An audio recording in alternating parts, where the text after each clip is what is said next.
Second part of microbes in human welfare we will learn today. Microbes in industrial products.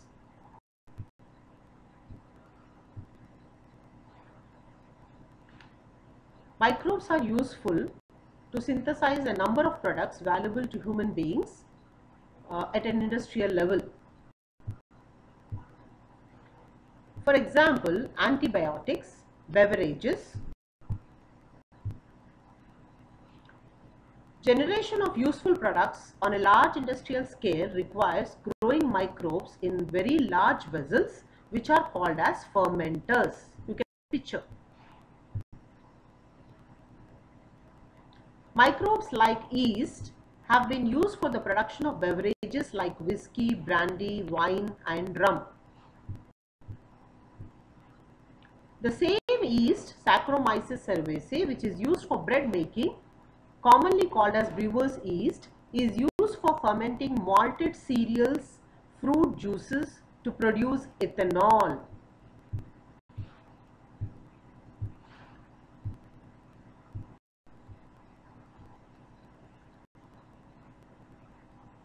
Wine and beer are produced without distillation process.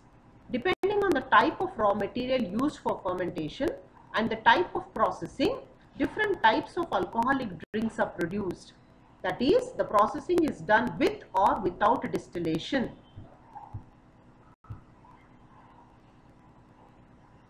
Whiskey, brandy and rum are produced by distillation of the fermented broth.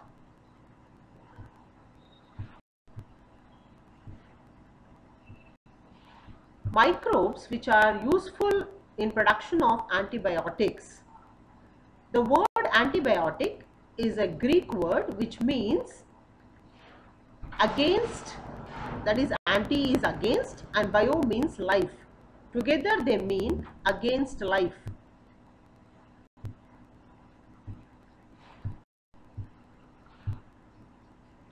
Antibiotics are the chemical substances which are produced by some microbes and kill or retard the growth of other disease-causing microbes. We are most familiar with the commonly used antibiotic called penicillin. Who discovered penicillin? You all must be knowing it was Alexander Fleming. Alexander Fleming, while working on Staphylococci bacteria, he observed a mold growing in one of his culture plates, and he found that a chemical produced by the mold was very useful as an antibiotic, and he named that chemical as penicillin after the mold Penicillium notatum. Mold is nothing but the fungi. The full potential of penicillin was established with the combined efforts of Ernest Chain, Howard Florey and Alexander Fleming. This antibiotic was extensively used to treat American soldiers wounded during World War II, and they were awarded the Nobel Prize in 1945 for this discovery. After penicillin, several other antibiotics were also produced from microbes like streptomycin, neomycin, etc. Antibiotics have greatly improved to treat deadly diseases such as plague, whooping cough, diphtheria and leprosy.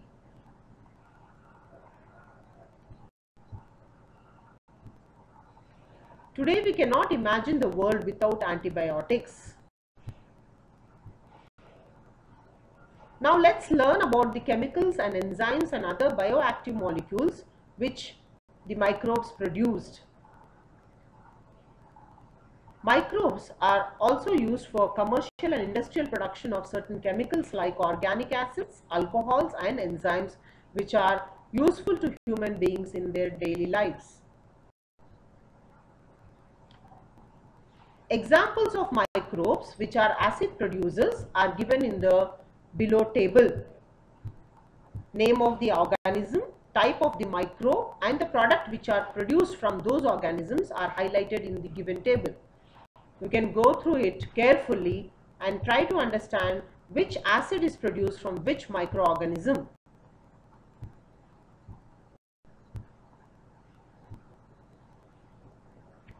Yeast, that is Saccharomyces cerevisiae, is used for commercial production of ethanol.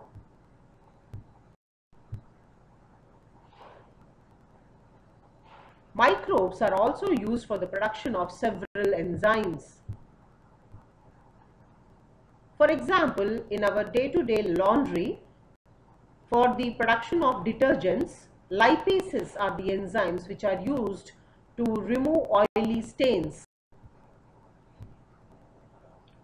The fruit juices which we get in bottles in our supermarkets, these are clarified by use of pectinases and proteases, which are important enzymes.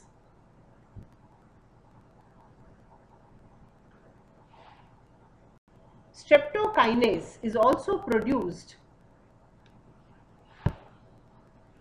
which helps in removing clots from the blood vessels of patients who have undergone myocardial infection, which leads to heart attack.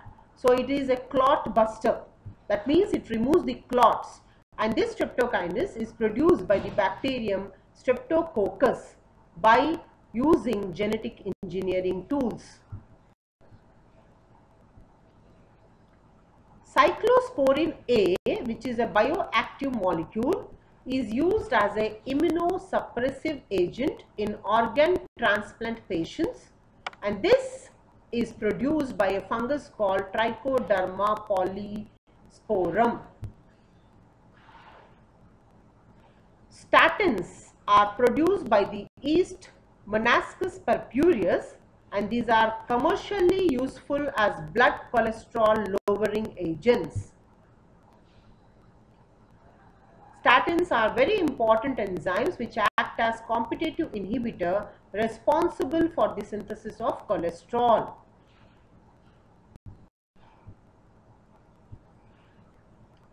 Microbes in sewage treatment.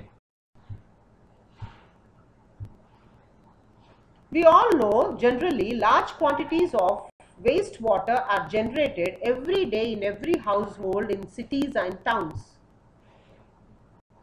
A major component of this water waste is human excreta.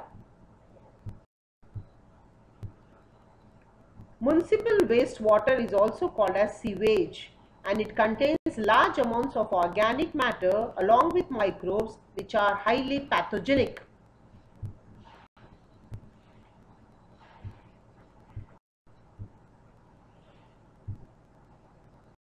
Sewage is treated in sewage treatment plants to make it less polluting and environment friendly. Treatment of wastewater is done by heterotrophic microbes naturally present in the sewage.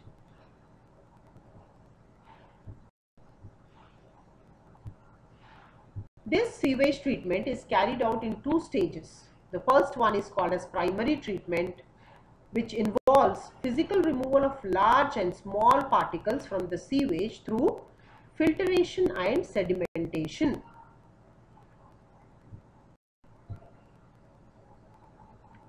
These particles are removed in stage-wise manner. First, initially floating debris is removed by sequential filtration, which you can see in the picture. Then the grit, that is the soil with small pebbles, is removed by sedimentation. All solids that settle from the primary sludge and the supernatant forms the effluent.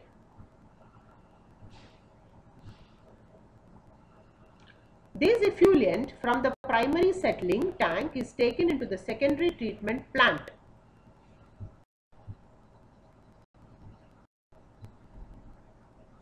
The second part of sewage treatment is secondary treatment or biological treatment.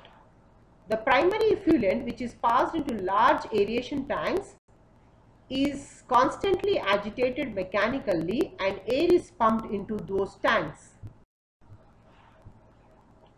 which allows the vigorous growth of useful aerobic microbes into large numbers, that is large flocks. masses of bacteria associated with fungal filaments to form mesh-like structures. While growing, these aerobic microbes consume the major part of the organic matter in the effluent. This will significantly reduce the biochemical oxygen demand of the effluent. The sewage water is treated till the BOD is reduced.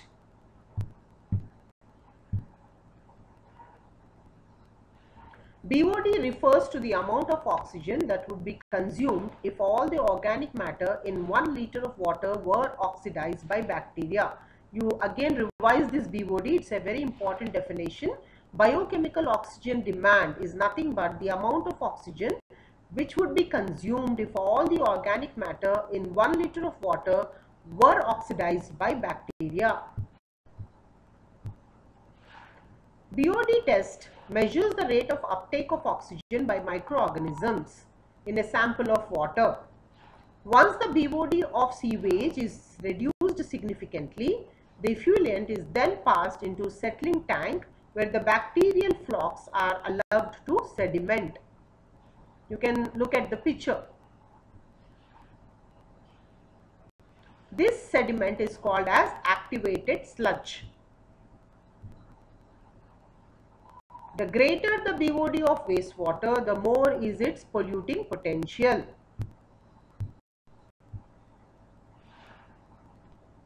A small part of activated sludge is pumped back into the aeration tank to serve as the inoculum. You can see in the picture also.